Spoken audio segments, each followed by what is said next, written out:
E junta-se a nós, por videochamada, a pneumologista Carina Gaspar, também membro do Grupo de Estudos do Cancro do Pulmão. Boa noite, seja muito bem-vinda. Como é que vê os atuais recuos do Governo em relação aos pontos de venda do tabaco?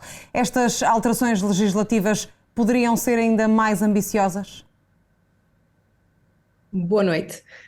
De facto, as sociedades científicas têm-se unido em insistir junto do Governo para que as medidas anti-tabaco sejam o mais ambiciosas possível. A lei atual em vigor é antiga, desde 2017 que não sofre atualização e, portanto, são necessárias atualizações para atingirmos as metas europeias e Portugal, de facto, tem estado na cauda no que respeita à legislação anti-tabaco.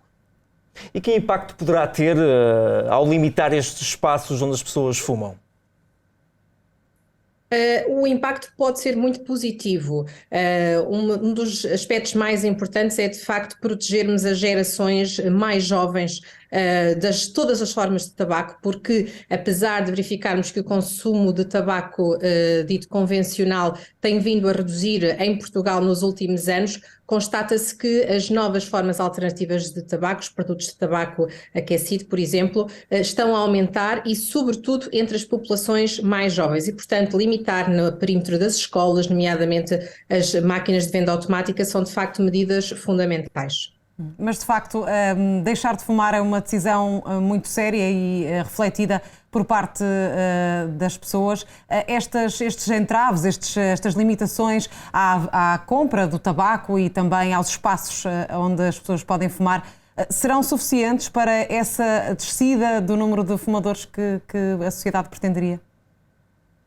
São fundamentais. Está mais do que provado que o aumento do preço do tabaco e as restrições em termos de locais onde as pessoas podem fumar são medidas efetivas que produzem resultados. Por outro lado, é preciso fornecer ajuda para as pessoas que querem deixar de fumar, nomeadamente através das consultas de cessação tabágica. E também aqui há um trabalho importante a fazer no nosso país. Ainda não voltámos a ter os níveis de consultas de cessação que tínhamos pré-pandemia, portanto é necessário retomar muito o trabalho que estava a ser feito e, por outro lado, também houve recuos em termos da comparticipação, que havia comparticipação de medicamentos para a cessação tabágica e após a descontinuação do medicamento mais utilizado, que era a vareniclina, a alternativa que existe neste momento não tem qualquer comparticipação e é extremamente caro para alguém que quer deixar de fumar neste momento aceder a estes medicamentos.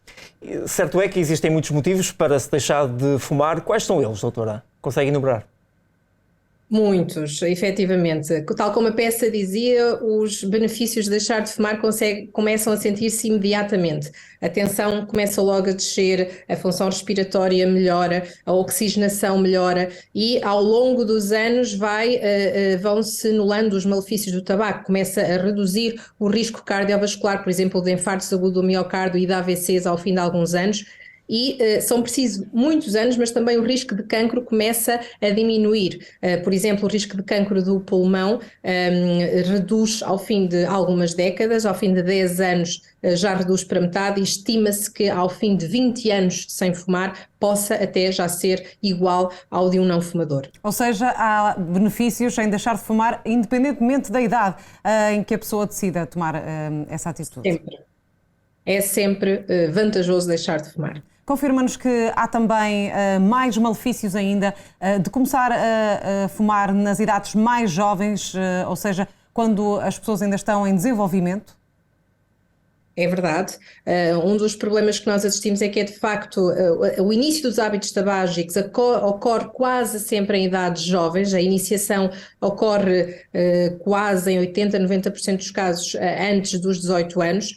E aí os malefícios são de facto maiores porque ainda há um desenvolvimento do organismo e, portanto, os riscos são muito elevados, sobretudo porque a tendência é que estes hábitos se mantenham. Uma vez iniciado aí, a tendência é manter-se e, portanto, os efeitos são cumulativos ao longo dos anos. E que conselhos deixa a todos aqueles que querem deixar de fumar? O que é que se deve fazer, doutora? procurar ajuda especializada. Há, de facto, consultas de cessação tabágica às quais podem recorrer e ter ajuda não só psicológica, como também farmacológica para este processo que não é fácil, e todos sabemos que não é fácil, porque é uma substância, a nicotina é uma substância aditiva, mas com a ajuda certa é de facto possível.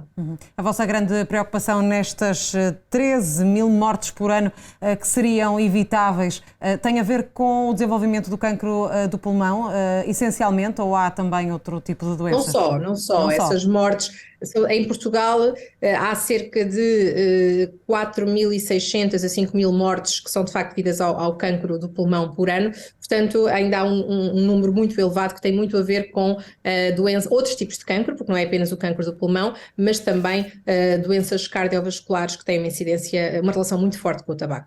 Muito bem, doutora, muito obrigado e até uma próxima oportunidade. Boa noite. Boa noite.